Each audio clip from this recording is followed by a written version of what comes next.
पहले समय में किसी नगर में एक धनी व्यापारी रहता था। दूर दूर तक उसका व्यापार फैला हुआ था। नगर के सभी लोग उस व्यापारी का सम्मान करते थे।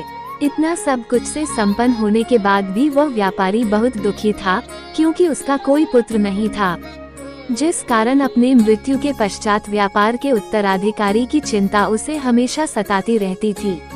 पुत्र प्राप्ति की इच्छा से व्यापारी प्रत्येक सोमवार भगवान शिव की व्रत पूजा किया करता था और शाम के समय शिव मंदिर में जाकर शिव जी के सामने घी का दीपक जलाया करता था। उसकी भक्ति देखकर मां पार्वती प्रसन्न हो गई और भगवान शिव से उस व्यापारी की मनोकामना पूर्ण करने का निवेदन किया। भगवान शिव बोले, इस संसार में सबको उसके कर्म के अनुसार फल की प्राप्ति होती है। जो प्राणी जैसा कर्म करते हैं उन्हें वैसा ही फल प्राप्त होता है। शिवजी द्वारा समझाने के बावजूद मां पार्वती नहीं मानी और उस व्यापारी की मनोकामना पूर्ति हेतु वे शिवजी से बार बार अनुरोध करती रही। अंततः माता के आग्रह को देखकर भगवान भोलेनाथ को उस व्यापारी को पुत्र प्राप्ति का वरदान देना पड़ा। वरदान देने के पश्चात भोलेनाथ मां पार्वती से बोले, आपके आग्रह पर मैंने पुत्र प्राप्ति का वरदान तो दे दिया, परंतु इसका ये पुत्र 16 वर्ष से अधिक समय तक जीवित नहीं रहेगा। उसी रात भगवान शिव उस व्यापारी के स्वप्न में आए और उसे पुत्र प्राप्ति का वरदान दिया और उसके पुत्र के 16 वर्ष तक जीवित रहने की भी बात बताई। भगवान के वरदान से व्यापारी को खुशी तो हुई, लेकिन पुत्र की अल्पायु की चिंता ने उस खुशी को नष्ट कर दिया। व्यापारी पहले की तरह सोमवार के दिन भगवान शिव का विधिवत व्रत करता रहा। कुछ महीनों के बाद उसके घर अति सुंदर बालक जन्म लिया। घर में खुशियां भर गई। बहुत धूमधाम से पुत्र जन्म का समारोह मनाया गया, परंतु व्यापारी को पुत्र जन्म की अधिक खुशी नहीं हुई, क्योंकि उसे पुत्र की अल्पायु के रहस्य का पता था। जब पुत्र 12 वर्ष का हुआ तो व्यापारी ने उसे उसके मामा के साथ पढ़ने के लिए वाराणसी भेज दिया। लड़का अपने मामा के साथ शिक्षा प्राप्ति हेतु चल दिया। रास्ते में जहाँ भी मामा भांजा विश्राम हेतु रुकते, वहीं यज्ञ करते और ब्राह्मणों को भोजन कराते। लंबी यात्रा के बाद मामा और भांजा एक नगर में पहुँचे।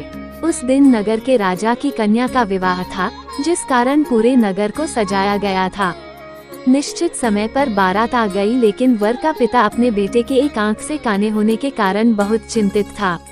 उसे भय था कि इस बात का पता चलने पर कहीं राजा विवाह से इनकार न कर दे, इससे उसकी बदनामी भी होगी। जब वर के पिता ने व्यापारी के पुत्र को देखा तो उसके मस्तिष्क में एक विचार आया। उसने सोचा, क्यों न इस लड़के को दूल्हा बनाकर राजकुमारी से विवाह करा दूं। विवाह के बाद इसको धन देकर विदा कर दूंगा और राजकुमारी को अपने नगर ले जाऊंगा। वर के पिता ने लड़के के मामा से इस संबंध में बात की। मामा ने धन मिलने के लालच में वर के पिता की बात स्वीकार कर ली। लड़के को दूल्हे का वस्त्र पहनाकर राजकुमारी से विवाह कर दिया गया। राजा ने बहुत सारा धन देकर राजकुमारी को विदा किया। शादी के बाद लड़का जब राजकुमारी से साथ लौट रहा था तो वह सच नहीं छिपा सका और उसने राजकुमारी के ओढ़नी पर लिख दिया, राजकुमारी, तुम्हारा विवाह मेरे साथ हुआ था। मैं तो वाराणसी पढ़ने के लिए जा रहा हूँ और अब तुम्हें जिस नवयुवक की पत्नी बनना पड़ेगा वह कान्हा है। जब राजकुमारी ने अपनी ओढ़नी पर लिखा हुआ पढ़ा तो उसने कान्हे लड़के के साथ जाने से इनकार कर दिया। राजा सब बातें जानकर राजकुमारी को महल में रख लिया। उधर लड़का अपने मामा के साथ वाराणसी पहुंच गया और गुरुकुल में पढ़ना शुरू कर दिया। जब उसकी आयु 16 वर्ष की हुई तो उसने यज्ञ किया। यज्ञ के समाप्ति पर ब्राह्मणों को भोजन कराया और खूब अन्न वस्त्र दान किए। रात को वह अपने शयन कक्ष में सो गया। शिव के वरदान के अनुसार शयनावस्था में ही उसके प्राण पखेरु उड़ गए। सूर्योदय पर मामा मृत भांजे को देखकर रोने पीटने लगा। आसपास के लोग भी एकत्र होकर दुख प्रकट करने लगे। लड़के के मामा के रोने विलाप करने के स्वर समीप से गुजरते हुए भगवान शिव और माता पार्वती भी सुने। पार्वती ने भगवान से कहा, प्राणनाथ, मुझे इसके रोने के स्वर सहन नहीं हो रहे। आप इस व्यक्ति के कष्ट को अवश्य दूर करें। भगवान शिव ने पार्वती के साथ अदृश्य रूप में समीप जाकर देखा तो भोलेनाथ पार्वती से बोले, ये तो उसी व्यापारी का पुत्र है जिसे मैंने 16 वर्ष की आयु का वरदान दिया था। इसकी आयु पूरी हो गई है। मां पार्वती ने फिर भगवान शिव से निवेदन कर उस बालक को जीवन देने का आग्रह किया। माता पार्वती के आग्रह पर भगवान शिव ने उस लड़के को जीवित होने का वरदान दिया और कुछ ही पल में वह जीवित होकर उठ बैठा।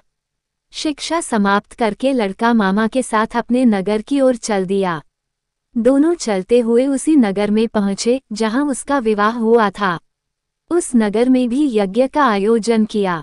समीप से गुजरते हुए नगर के राजा ने यज्ञ का आयोजन देखा और उसने तुरंत ही लड़के और उसके मामा को पहचान लिया। यज्ञ के समाप्त होने पर राजा मामा और लड़के को महल में ले गया और कुछ दिन उन्हें महल में रखकर बहुत सा धन, वस्त्र आदि देकर राजकुमारी के साथ विदा कर दिया। इधर भूखे प्यासे रहकर व्यापारी और उसकी पत्नी बेटे की प्रतीक्षा कर रहे थे। उन्होंने प्रतिज्ञा कर रखी थी कि यदि उन्हें अपने बेटे की मृत्यु का समाचार मिला तो दोनों अपने प्राण त्याग देंगे, परंतु जैसे ही उसने बेटे के जीवित वापस लौटने का समाचार सुना तो वह बहुत प्रसन्न हुआ। वह अपने पत्नी और मित्रों के साथ नगर के द्वार पर पहुंचा। अपने बेटे के विवाह का समाचार सुनकर पुत्रवधू राजकुमारी को देखकर उसकी खुशी का ठिकाना न रहा। उसी रात भगवान शिव ने व्यापारी के स्वप्न में आकर कहा, हे श्रेष्ठी, मैंने तेरे सोमवार के व्रत करने और व्रत कथा सुनने से प्रसन्न होकर तेरे पुत्र को लंबी आयु प्रदान की है। पुत्र की लंबी आयु जानकर व्यापारी बहुत प्रसन्न हुआ। सोमवार का व्रत करने से व्यापारी के घर में खुशियां लौट आईं। शास्त्रों में लिखा है कि जो स्त्री पुरुष सोमवार का विधिवत व्रत करते और व्रत कथा सुनते हैं उनकी सभी इच्छाएं पूरी होती हैं।